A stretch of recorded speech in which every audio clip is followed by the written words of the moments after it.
We start with a competitive analysis because this is where we're going to size up the competition in your local market and see what industries or target markets might be too crowded and others that might need some more representation. All right, so let's go ahead and get started. Okay, so the very first thing you're going to do is underneath this video, there's going to be this PDF. So go ahead and download it. This is going to be editable so that you can go ahead and fill it out for your competitive analysis. The first thing you're going to do is you're going to start thinking about who your competition is. So you can list off all of them right here. So, like if you're an industrial agent, maybe just keep to like the industrial teams. Same with like multifamily or any kind of other specialty. What you really want to do is just list out the people that are actually competitors in your particular market. Now, if you offer all kinds of brokerage services, then you also want to just list the competition that is also, taking up all your market share, basically. So this is all of them. So you go ahead and write down every single one of them that you can think of in this area. Now, these are the ones where you're going to basically the ones that you're the most concerned about. So the ones that keep you up at night. So you can go ahead and put them up here, John. And then what we're going to do is we're going to use a scale of 1 to 10, 10 being the best, as a ranking. So this is how good people are. So, for instance, price to clients, unless somebody has like a really high price, like John over here has a price that's like maybe 4% and everybody else in the market is like 3%, then obviously that would probably be not really in his favor. It'd be an easy way to differentiate yourself. But if you guys are all pretty much 3% all along the board, then you just want to give yourselves kind of the highest one. Quality. Now, quality is kind of the same thing where you really want to, people like kind of rave about their services. So for this, you want to go ahead and fill it out for all of those. And then reliability, same thing. Can you deliver the same results over and over again? Stability. Are you coming in and out of the market? Is John sometimes like commercial real estate agent and then sometimes a real estate agent, or sometimes he's in finance for no reason, or when things get a little bit slow? So, reliability will be one. Stability is going to be the same thing. If they swap around to all kinds of different specialties just based on their mood, obviously their stability score is going to be low. Experience is going to be how many years they've been doing the thing that you are in the market for.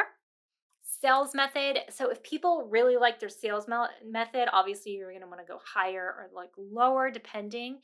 And then advertising, how much advertising budget they use. So if you Google them and all of a sudden all their ads pop up, obviously they probably have a high advertising budget. You want to get them a little bit higher. If their logo is really good or it's just recognizable, you want to give them a higher number than a non-recognizable logo. Marketing materials, same thing. They have a really good collateral, and it's really hard to compete with them. You want to give them higher than lower.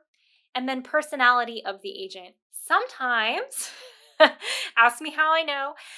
This is sometimes somebody can be very, very successful, but their personality sucks, and everybody goes to them anyway because there's no one else in the marketplace or whatever. So, what you want to do is put their personality down here.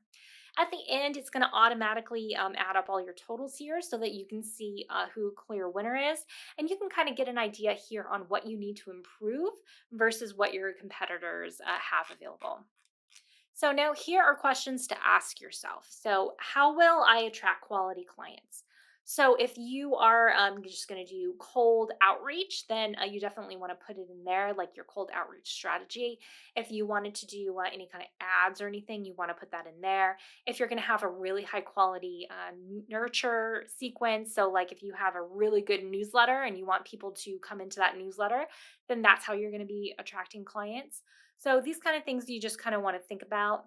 What do I do well in? What am I the best at? So if you are like the last couple of clients you had were maybe multifamily sales or something, and they gushed about how great you were, but then the retail tenant guy was kind of annoyed or something, then obviously you probably want to lean towards more where you're getting your accolades, and lean less towards some of the places where maybe they weren't as happy with your service. What kind of clients do you want to work with? So this could be anything between type, like a property type. You could just want to do acquisitions or sales or tenant rep or landlord rep. So this is where you're going to kind of, this is where really you're just going to think of what do you want to do? Not necessarily where the money is, but like what is the easiest possible deals that you can do with your eyes closed, hands tied behind your back, and you can always make them happen. Otherwise, what you can do is where you kind of want to go in the future. What can I improve on? If there's any kind of thing that people said, hey, it would be really cool if you could do this. A lot of times, especially if you're like a one single agent, it could be like adding to your technology, like a CRM or something. So you might want to consider something like that. Or if you can improve on maybe like your processes to getting the listing sold or leased faster. These are kind of things that you really want to think about. What do I do poorly? So here again, if you had kind of a bad experience with medical office, you probably want to put medical office in there, or a certain kind of property type or a certain kind of deal. So you want to add that in there. So you go through these. It'll give you a really good idea at the end of it of where exactly your strengths are and where your weaknesses are, so you can kind of hedge your bets there. Competitive analysis. So you answered all those questions, and now we're getting to the nitty gritty here. I do well in, you're going to say, hey, I do well with schmoozing landlords and dealing with buyers, or, I do really great with tenant rep restaurant spaces in particular. And that's what I do well. I don't do well in, follow-up calls. I hate cold outreach. I hate social media. Anything like that that you can think of that you don't do well in, go ahead and write it in here. And the fun part about marketing is that you don't have to do anything that you don't want to do. You just have to find the one thing that you're really great at and just do a lot of it. Now, what I need to do this to gain more clients. So, for example, if you don't have a list right now, what you probably need to do is get a list. So that should probably be your number one thing. If you have a list and nobody's buying from you, you should probably be nurturing. That's another thing you should be doing, like constantly contacting them and just giving them value.